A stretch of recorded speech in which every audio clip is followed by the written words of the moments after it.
The US dollar's status as the world's preeminent currency was built on a historical foundation of post-war agreements and resource alliances. After World War II, the Bretton Woods system, 1944 to 1971, established the US dollar as the linchpin of global finance, pegging other currencies to the dollar and fixing the dollar to gold at $35 per ounce. This era created the IMF and World Bank and cemented US economic dominance. However, in 1971, President Nixon closed the gold window, ending dollar convertibility into gold and effectively rendering the dollar a purely fiat currency. Within a few years, the dollar's role was rescued by oil. In the mid-1970s, strategic agreements with Saudi Arabia and other OPEC nations led to a system where oil-exporting countries priced their oil in US dollars and reinvested surplus petrodollars in US assets. This petrodollar system, established around 1974, forced most global energy trade into dollars, ensuring steady international demand for the currency.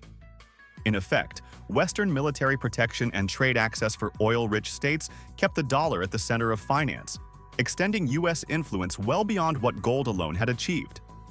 From the 1970s onward, the petrodollar became the backbone of US financial hegemony.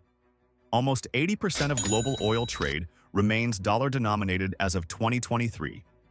Oil exporters recycle their dollar earnings into US Treasury bonds, financing American deficits and keeping US borrowing costs low.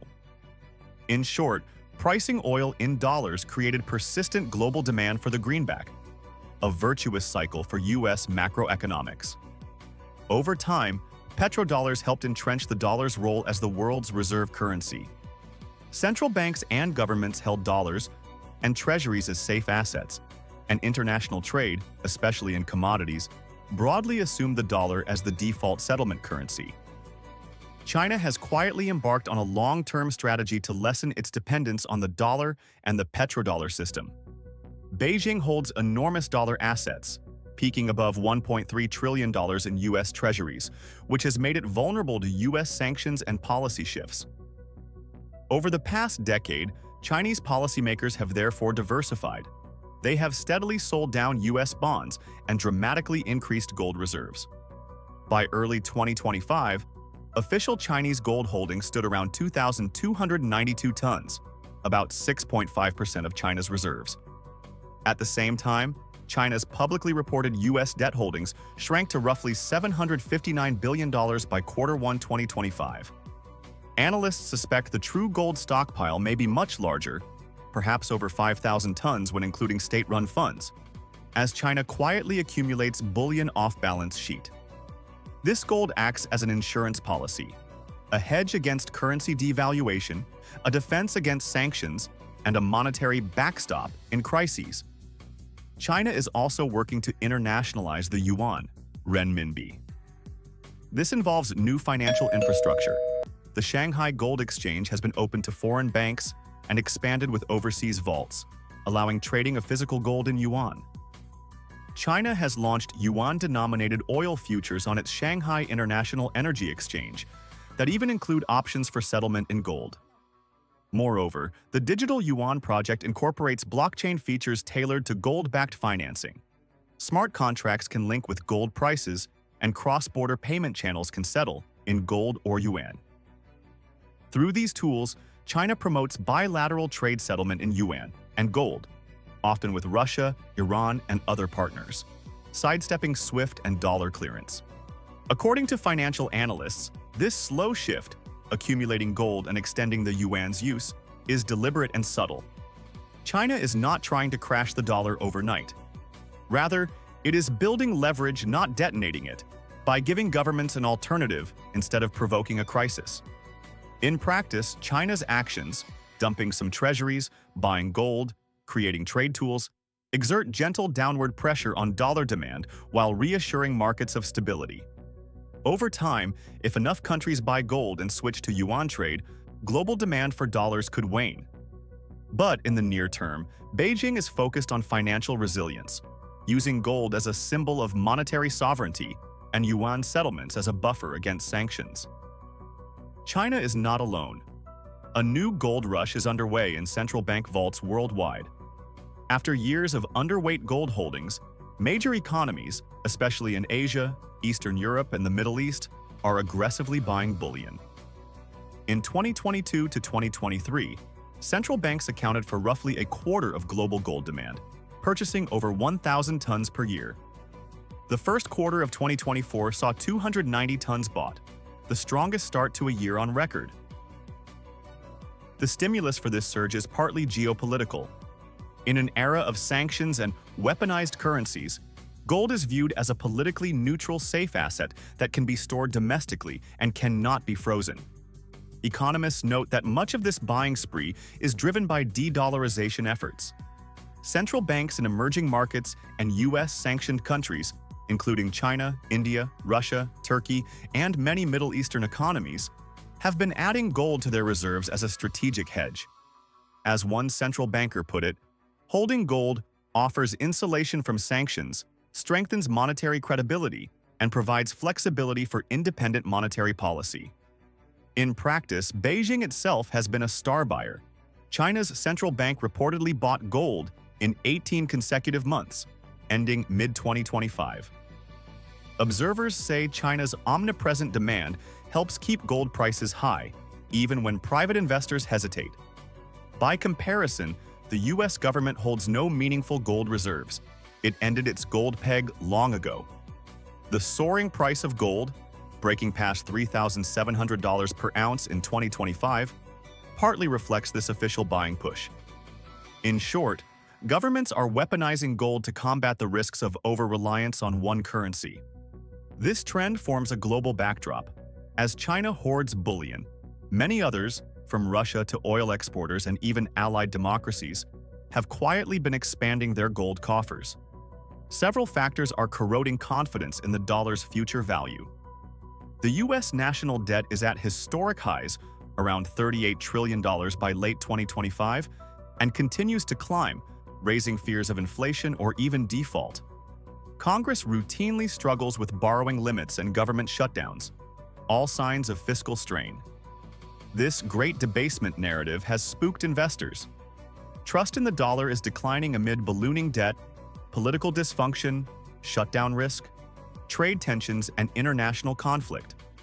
In one expert analysis, these pressures, plus repeated US tariff fights and a polarized political climate, have led global holders of dollars and treasuries to explore alternatives. On the international stage, the US government's readiness to impose sanctions and freeze assets has made some countries uneasy about holding large dollar reserves. As the IMF's Deputy Managing Director, Geeta Gopinath, noted in 2024, many nations are re-evaluating their heavy reliance on the US dollar after repeated shocks, pandemic, war in Ukraine, supply disruptions. Recent sanctions on Russia and threats against others have already led some governments to diversify away from US assets. Meanwhile, persistent US fiscal deficits and inflation, fueled by pandemic relief and stimulus spending, have eroded the dollar's purchasing power at home. In sum, the dollar's political and economic underpinnings look shakier than before. Even without an outright collapse, many see its share of global reserves slowly drifting downward. This loss of trust is partly why gold and alternate currencies are gaining appeal. Faced with a world warily watching Washington's balance sheet, countries from the BRICS to the petrostates are taking measures that could dilute the dollar's long-standing hegemony. Beyond geopolitics and commodity markets, technology is reshaping money itself. Cryptocurrencies like Bitcoin have emerged as speculative digital gold. With a fixed 21 million supply and borderless nature, Bitcoin is often pitched as an inflation hedge and a way to settle value without any government fiat. These assets remain volatile and small relative to global finance, but they represent a conceptual threat, a monetary network outside any one nation's control. Similarly, stablecoins, cryptocurrencies pegged to traditional currencies, and decentralized finance, DeFi, platforms offer ways to trade and lend without banks, potentially bypassing dollar-centric infrastructure. Meanwhile, central bank digital currencies, CBDCs, are moving from idea to reality. China's digital yuan, ECNY, is already in trial use both domestically and for some international transactions, aiming to reduce reliance on dollar-based systems. The European Central Bank and others are planning or piloting digital versions of their currencies. If widely adopted, CBDCs could allow peer-to-peer cross-border payments and settlements without going through SWIFT's dollar rails. For example, a digital euro or digital yuan could theoretically be used for direct trade between Europe and Asia, diminishing the need to intermediate through dollars. On the infrastructure side, emerging networks are connecting these pieces. The BRICS countries are collaborating on alternative payment platforms and blockchain solutions that sidestep the US-dominated system. New digital channels promise things like real-time gold settlement and commodity tracking on blockchain, making ownership and transfers transparent. In China's case, the eCNY is being built with gold-referenced smart contracts and international channels. Altogether, this technological shift means the future monetary environment could feature multiple rails: traditional banking, tokenized assets, and interoperable CBDCs all playing roles. This creates more options beyond the classic dollar transfers of the past. What does all this mean for tomorrow? Analysts envision several broad scenarios. In one outcome, the dollar remains dominant, a digital dollar victory, if the US successfully modernizes. In that case, effective regulation of crypto and the rollout of a US digital dollar could reinforce confidence in the USD. Conversely, the dollar could gradually weaken. Cryptocurrencies, stablecoins, and foreign CBDCs might slowly siphon away some international transactions, reducing demand for treasuries. In a more radical scenario, we move toward a truly multipolar monetary system. Regional currencies, yuan, euro, maybe a pan-crypto asset, play large roles alongside the dollar. Some experts even contemplate a bifurcated world, with Western economies still mostly using dollars, while an Eastern bloc of China and partners trades in yuan and gold, or a crisis-driven reset if confidence in US finances suddenly collapsed. On the ground, the change will likely be gradual, not instantaneous. Surveys indicate most central banks expect the dollar's share of global reserves to shrink in coming years. We are already seeing a mild diversification. For instance, BRICS nations discuss pricing some exports in yuan and gold, and more oil deals have clauses allowing non-dollar settlement. But the greenback still dominates 55 to 60% of reserves, and most trade remains in dollars. A sudden collapse seems unlikely without a major shock. Instead, the emerging picture is one of slow rebalancing. The dollar gradually cedes ground, while gold, the yuan, and new digital payment systems inch forward. In summary, the combination of historical momentum and future innovation will shape a complex landscape. China's strategy, from massive gold buying to building blockchain payment links, is quietly reshaping parts of the global financial architecture. Other countries are hedging their bets as well. The result may be the most significant monetary shift since Nixon's era, a more multipolar system in which gold and multiple currencies play roles that they have not since the old gold standard. For businesses, investors, and governments, understanding these trends is critical. Whether the dollar's primacy endures or wanes, being prepared for a future with new currencies, new technologies, and new alliances will be key in the coming decade. And I am Dr. Lazy. If you find this video useful, please like, share, and subscribe.